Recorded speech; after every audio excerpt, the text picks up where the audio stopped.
Hi, this is Francis from Easel. Today I'm going to be talking about an app in our Easel app library called Pathwarp.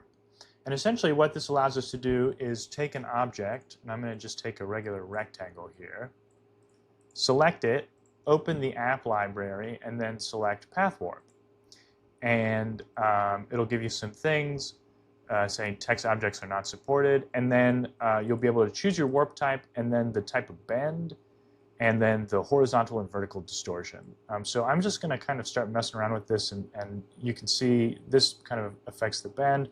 But you can do some even cooler things here, where if you have something like the lower warp arc and you kind of take it to -100, you get this really interesting kind of visual where the center of the rectangle is now in this kind of arc.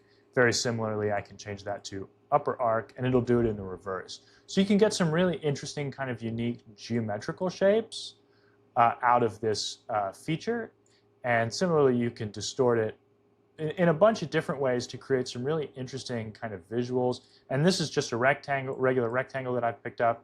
So you can distort it in a bunch of different ways. And it's a really cool tool for kind of creating more unique kind of geometric shapes in Easel that way. And then you'll import it. It'll create a copy of the object, and it'll be path warped. And then you can adjust it just like any other object in Easel. And that's really useful. And when I access the app, you can see that it says path warp, and it says text objects are not supported.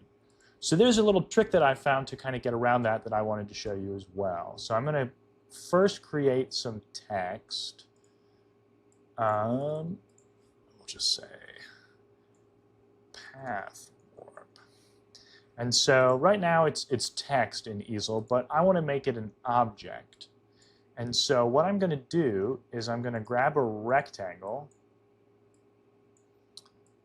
make it about the size of my text, set the cut depth to 0, and then send it to the back. And then I'm going to put it under my text.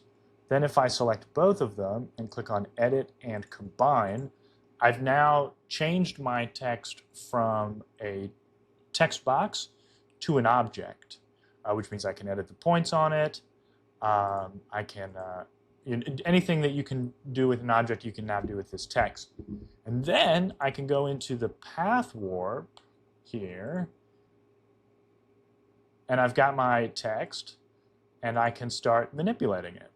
And this is just a really cool way to kind of get text effects that you might not normally be able to get in Easel with this kind of path warp app. And I think that's just a really kind of useful tool and useful thing to know about using that app.